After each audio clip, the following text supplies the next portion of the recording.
और अब बात करेंगे तूफान यास की। कैसे कमजोर पड़ा तबाही वाला तूफान, आपदा प्रभावित किस राज्य के लिए जारी की गई मदद राशि और तूफान के बीच कहां बचाए गए 700 लोग। इन सभी खबरों के लिए देखिए टॉप 9 यास खास।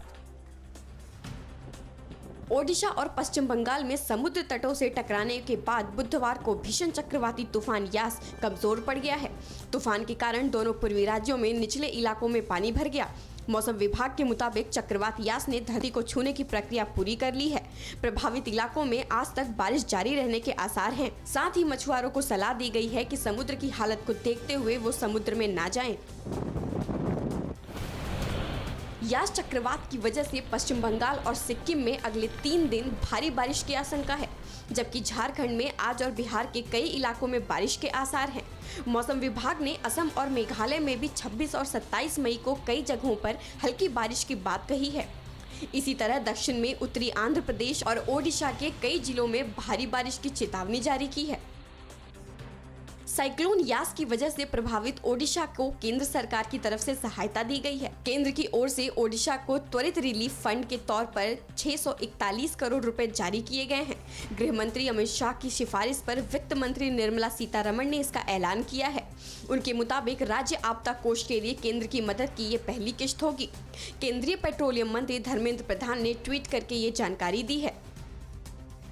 यास चक्रवात के कमजोर पड़ने के बाद ओडिशा की राजधानी भुवनेश्वर का बीजू पटनायक अंतर्राष्ट्रीय हवाई अड्डा बुधवार शाम 7 बजे से फिर शुरू हो गया। यास चक्रवात की वजह से पहले इसे आज सुबह 5 बजे तक बंद रखने की बात कही गई थी। उधर पश्चिम बंगाल के कोलकाता में स्थित नेताजी सुभाष चंद्र बोस एयरपोर्ट से फ्लाइट सेवा भी शुरू हो गई। ये सर्विस बुधवार शाम 6:30 बजे से शुरू हो गई।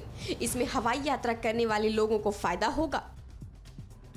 पश्चिम बंगाल की मुख्यमंत्री ममता बनर्जी साइक्लोन यास की वजह से बुरी तरह प्रभावित दक्षिण 24 परगना और पूर्वी मिदनापुर जिलों की 28 और 29 मई को हवाई निरीक्षण करेंगी। सीएम ममता सागर और दीघा में प्रशासनिक बैठक भी करेंगी। सीएम ने चक्रवात यास को लेकर जिलाधिकारियों, जिला प्रबंधन कमेटी और अन्य अधिकारियों के साथ समीक्षा बैठक की। सीएम के मुताबिक राज्य में चक्रवात से 1 करोड़ लोग प्रभावित हुए हैं और 3 लाख घरों को नुकसान पहुंचा है। इसके अलावा उन्होंने चक्रवात के कारण राज्य के सबसे ज्यादा प्रभावित होने का दावा भी किया।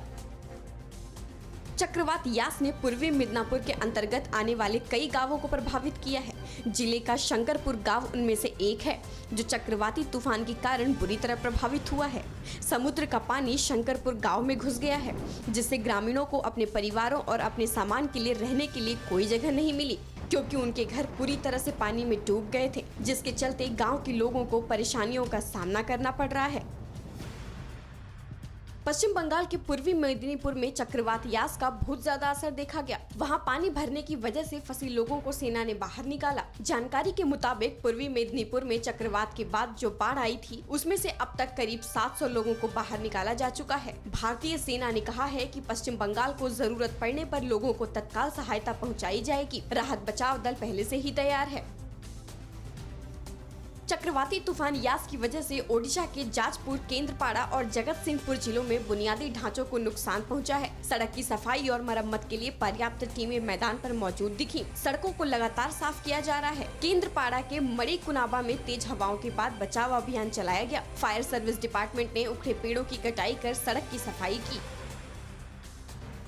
चक्रवात यास की वजह से ओडिशा के भद्रक जिले के धामरा में बाढ़ जैसे हालात बन गए। वहीं पारादीप में चक्रवात के कारण मछली पकड़ने वाले नावों को नुकसान पहुंचा। सिमलीपाल क्षेत्र में सर्वाधिक वर्षा 304 मिलीमीटर दर्ज की गई। उम्मीद है कि कम स्तर पर बाढ़ आ सकती है, लेकिन इससे नुकसान की कम संभावना है। ओडिशा में लैंडफॉल के बाद नावों और दुकानों को भारी नुकसान पहुँचा है। पश्चिम बंगाल ओडिशा सीमा के पास हवा ने कई चेक पोस्ट बैरिकेड्स उड़ा दिए हैं।